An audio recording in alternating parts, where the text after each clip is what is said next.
Peace, everybody, and welcome back to the Black Only News and Entertainment Network. I got a few stories that I want to get into here in just a moment, but before I do that, I want to thank everybody who have recently subscribed to my channel. I want to thank Miss Lot Lot for inviting a lot of her viewers over to my channel to subscribe to my channel as well. So I want to thank Miss Lot Lot for that. I also want to thank BGB, Brown Girl Bella, for hooking up with Modest.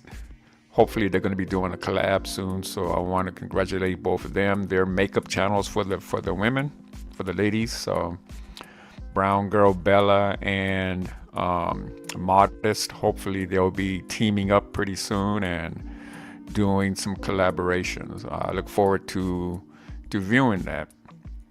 Now, the first story I want to get into here is the AUTOPEN conspiracy. You know, the right-wing nuts who are saying that, and it's over on X, that Joe Biden's signature is invalid because it was done by AUTOPEN when he signed those pardons.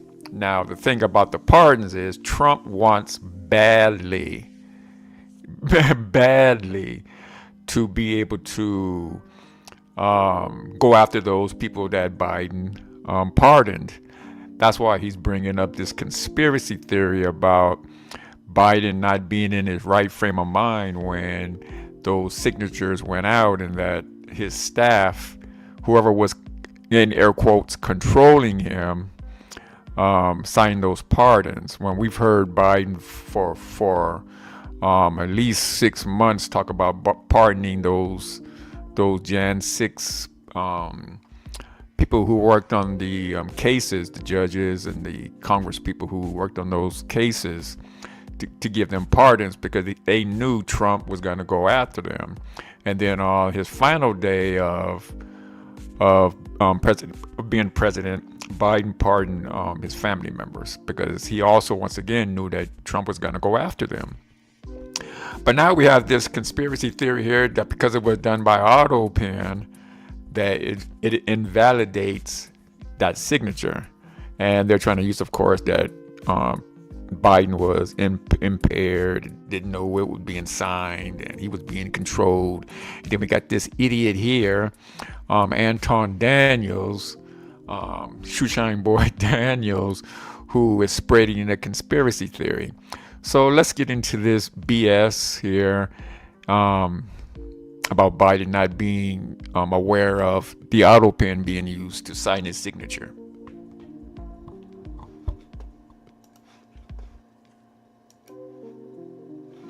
Is determined to get one done. Sure. Sure, Caitlin. I have two questions for you. One on the flights, but first on the president's post overnight, saying that the pardons that were issued by President Biden preemptively to members of the January 6th committee. She get a lot of questions. She always front row 1, seat 1. How does she get so many questions answered? You see all of those people that's in there? Most of those people can't get their questions answered. They don't even get called on. This woman get called on over and over and over again. I don't understand how she keeps getting called on. I understand it, Anton Daniels. It's because she's good at her job. It becomes because she goes in there and she asks fair questions. I'm quite sure it probably has something to do with seniority as well. But the reason why Anton Daniels and a lot of other right-wing MAGA nuts hate for this woman to get her questions off is because they're tough questions. And Anton Daniels and the rest of those MAGA clowns, they hate for CNN reporters, MSNBC reporters to be able to get their questions off because they know it's going to be tough questions that's going to be difficult for this bimbo Caroline Levitt to answer truthfully.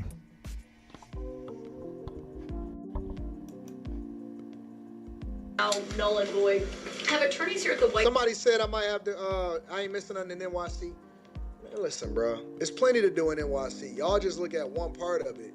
And although I think that NYC to a larger extent could be bad, there's some great things in NYC. There's some great things in every city inside of America. The White House told President Trump that he has the legal authority to undo a pardon simply because it was signed by AUTOPEN, as he said. The president was begging the question that I think a lot of journalists in this room should be asking about whether or not the former president of the United States, who I think we can all finally agree was cognitively impaired. I know it took people some time to finally admit that, but we all know that to be true, as evidenced by his disastrous debate performance against President Trump during the campaign. I digress on that. But the president was raising the point that, did the president even know about these pardons? Was his legal signature used without his consent or knowledge? And that's not just the president or me raising those questions, Caitlin. According to the New York Post, there are Biden officials from the previous White House who raised those questions and wondered if the president was even consulted about his legally binding signature being signed onto documents. And so I think it's a question that everybody in this room should be looking into, because certainly that would propose perhaps criminal or illegal behavior if staff members were signing the President of the United States autograph without his. So the question is, and the concern is, was Biden able to even pardon some of the things that he was pardoning, or were they using AUTOPEN on his behalf to issue a lot of these pardons that was coming outside of the White House? Basically, Anton Daniels, good luck trying to prove that. You right-wing clowns are always looking for some type of conspiracy theory to be able to prove your points. But it's a conspiracy theory. More than likely, Biden knew exactly what was happening. It was auto-penned. He talked about pardoning these people for at least 6 months. There is nothing Trump can do to unravel the pardons that Joe Biden gave to the people of the Jan 6 committee, his family members, or anyone else. There's nothing Trump can do about that, Anton Daniels. And so what I'm going to do here is I'm going to take down Anton Clown as Daniels, and I'm going to show you guys proof that Trump can do nothing about the pardons that Joe Biden gave. As much as he may want to, there's nothing that he can do about it.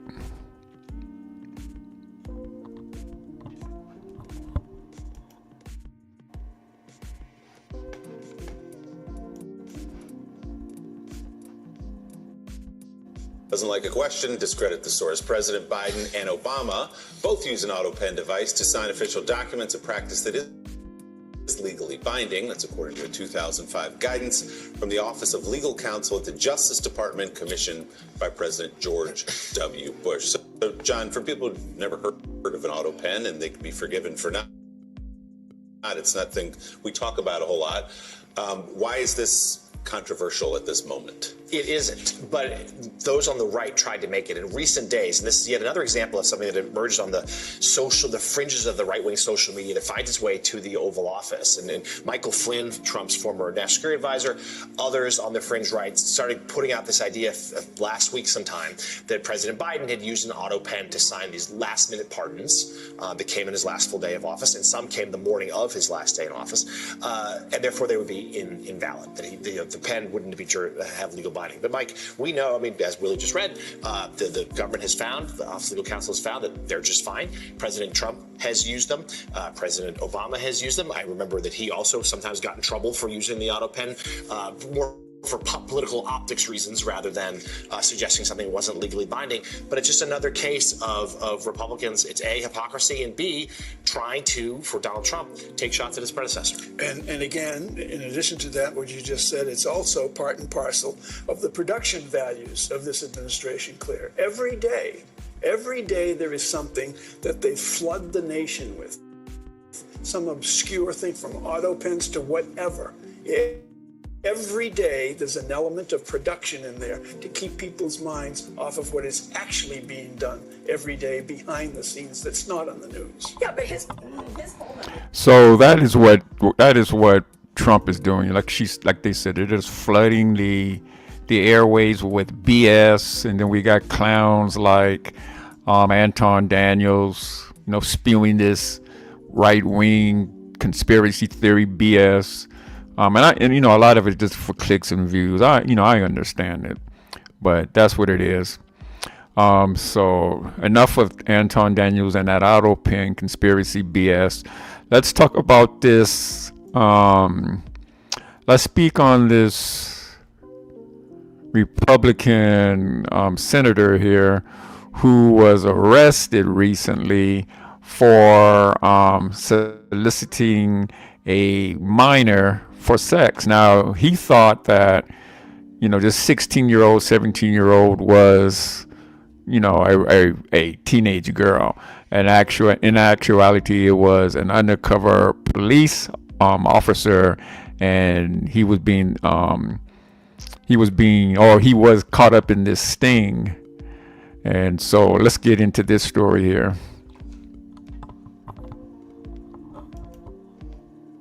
Many of you know there are charges now against Republican State Senator Justin Eichhorn from Grand Rapids. And so I wanted to kind of walk through a couple of... Sorry, Danny? Oh, okay. Sounds good. Okay, no problem. Yep, you guys, take your time. We're getting our guest on the line here to talk a little bit about it, but just to bring you up to speed, the story is basically that the Minnesota GOP Senator Justin Eichhorn was arrested on Monday. The accusation is a solicitation of a 17-year-old girl for prostitution in Bloomington, and there have been a flurry of calls for his resignation from both parties in the last 24 hours. So we asked Michael Broadcorp to come on and talk to us a little bit about this. Michael, thanks so much for joining us. Thank you for the opportunity to be here today. Yeah, so we need you to kind of put on your political analyst hat here as we take a look at this. So I'm curious, first of all, your reaction when you heard about these allegations against Senator Eichhorn. And now I don't know if you saw, but we just read through the statement of probable cause, and we have a lot more details of the allegations. It's difficult to read, it's difficult to process. I was with a former colleague of Senator Eichhorn's yesterday when the news broke, and they were physically distraught when they learned the news. And the details that are in the charging document are going to be very difficult for Minnesotans to process and understand. But I do think it shows that the calls yesterday by members of his own caucus, by Senate Republicans, by legislative Republicans in the House, by the Republican Party of Minnesota, and by the DFL Party, calling on him to step down. Sadly, in these types of cases, the more we learn, the more our stomachs are going to churn, and we're going to be sick by what we learn. Yeah, and people, these are allegations. Obviously, there's, I guess, due process for everyone. There are people, though, Michael, who would say. Now, a lot of these right-wing Republicans and senators, they love to talk about, the LGBTQ people, and they want to be able to regulate sex in your bedroom, and they want to tell you what you should do and how you should do it. That women should be barefoot and pregnant and in the home. A lot of BS that these Republicans do. While all the while, once they leave the halls of their Senate, they're out in the middle of the night with underage girls. And that's another thing I noticed about the Republican Party. Trump. A lot of these people love underage girls. Jeffrey Epstein. A lot of these white men, they love underage girls. Now, a lot of people in the black community, Femi, they love to talk about black men and how black men wants to get with younger women because they can control a lot of younger women. Well, I never heard them talk about these white men, prominent white men, if you want to say, looking for sex from these 17 and 16 and even younger than that year olds. But anyway, let's continue. You know, we have these two state senators now accused of crimes. We have Senator Nicole Mitchell on the DFL side charged with burglary. She's still in the Senate pending her trial in June. And now we have this. So I guess the question is there due process in politics? Where is that line? I think there is due process in politics, but I think there's also an expectation that if you're in the public arena, that you're going to operate accordingly. You know, there's elected officials, it's a citizen legislature. It's not a full-time job. And so you have seen situations where members of the legislature have been charged with DWIs, and they haven't been asked to resign. There's been a variety of legislators that have been charged with crimes that they've been afforded the opportunity to stay. But I think the challenge... Well, Trump is a 34-time convicted felon. Trump is a sexual assault abuser. Trump has bankrupted many businesses. Trump is a bold-faced liar. Trump right now to this day is committing crimes sitting in the Oval Office, committing crimes and rejecting judges' rulings and then doing whatever he wants to do. That's breaking the law. And a lot of these right-wingers, these Anton Daniels and Officer Tatum types, these Terry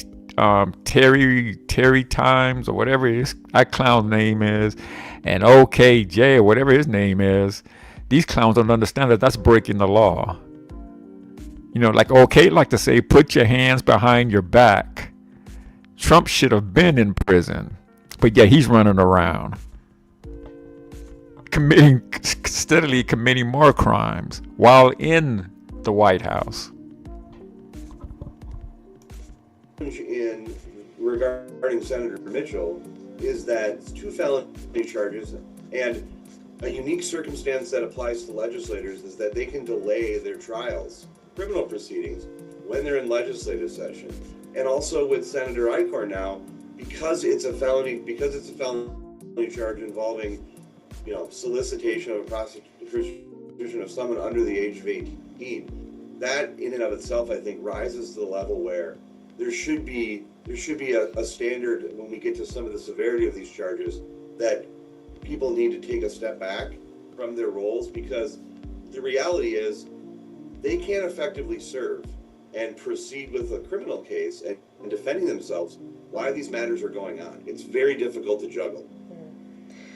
And I don't quite know how to ask this, but it's interesting because, many people may recognize the senator's name from just recent headlines where he was part of this GOP effort, to make Trump derangement syndrome, that bill going through the legislature. And so I think, it gets even trickier when you look at, and again, this is not a DFL or a Republican thing because, like you said, personal lives on both sides, and people do things in their personal lives. But you know what I'm getting at here is that it's trickier when you have someone standing, for certain things, and then something like this happens.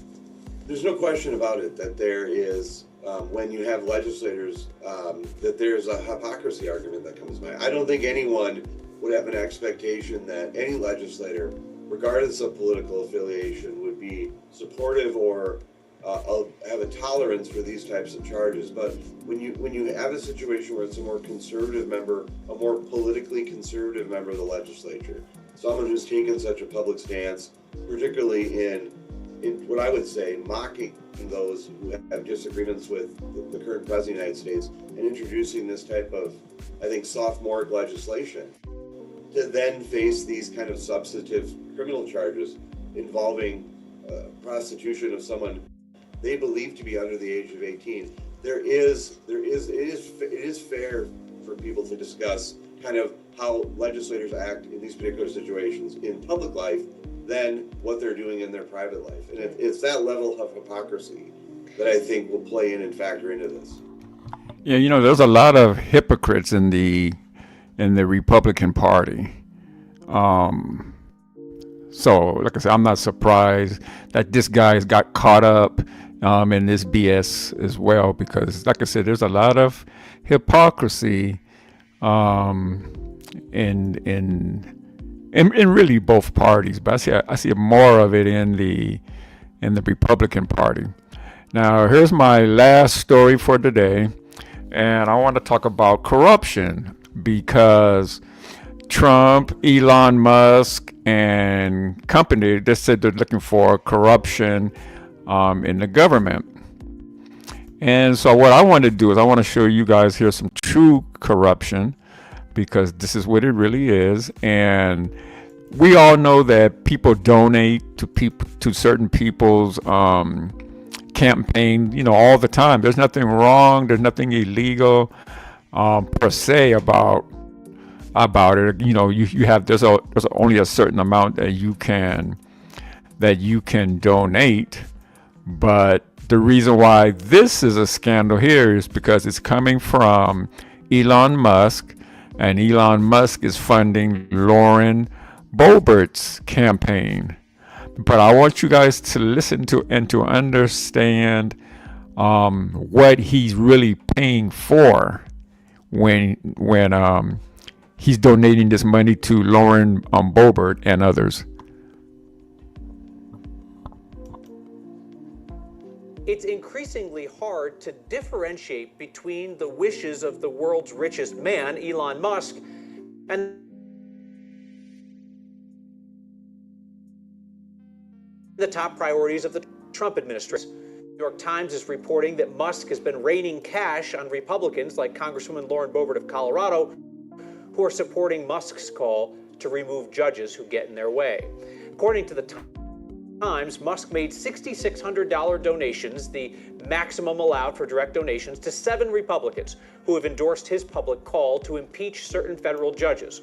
Earlier this week, Boebert called for the impeachment of District Court Judge James Boasberg, who is the judge who told the administration to pause a policy deporting immigrants without trial.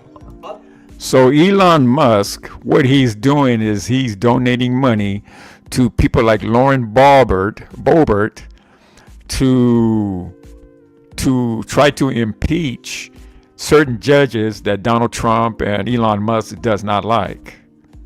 He wants these people to band together and try to impeach or slander or discredit certain judges who doesn't go along with Trump's and Elon Musk's policies. And so he donated $6,600, which is the legal amount that you can, the maximum that you can donate to a campaign. But again, he's just not donating it because he wants to, help her win, her seat. He's giving her this money for her to do a specific task, and that's go after these judges that Trump and Elon Musk don't like. Other Republicans got donations for supporting the impeachment of a judge in New York who temporarily restricted Musk's team from accessing Treasury Department payment systems. Musk has repeatedly threatened to fund primary opponents against any Republicans who stand up to him and Trump. We asked Boebert's office about the transparent cash for her call to remove judges who tell Musk and Trump they violated the law. Boebert's team said Musk is, quote, staying in the fight with those who are standing with President Trump. So they not only didn't answer the question, but then they came up with some BS thing about staying in the fight with Trump. That's what these people do. These people will go out and spend money now. If it had been a Democrat doing this, the Republicans would be understandably upset. But when it's the Republicans do it, it's the hypocrisy of it all. When Republicans do it, I guess for the Republicans, for the MAGA crew, it's okay. Although the MAGA crew always talked about, at least in Trump's first presidency when he was running, about getting these billionaires out of the swamp. But I guess they can't fill up the swamp with enough of these people like Elon Musk. Anyway, guys, I want to thank you all for coming back to the Black Only News and Entertainment Network. Again, I want to thank all of those who donated to my channel, and I mean donating as far as signing up and subscribing to the channel. I appreciate that a lot. Anyway, guys, Matthew and Mommy's World, I want to thank you guys for coming through. Appreciate you. They're new subscribers as well. So I want to thank you guys for coming over and checking out the live stream. Peace, everybody. Take care and be safe.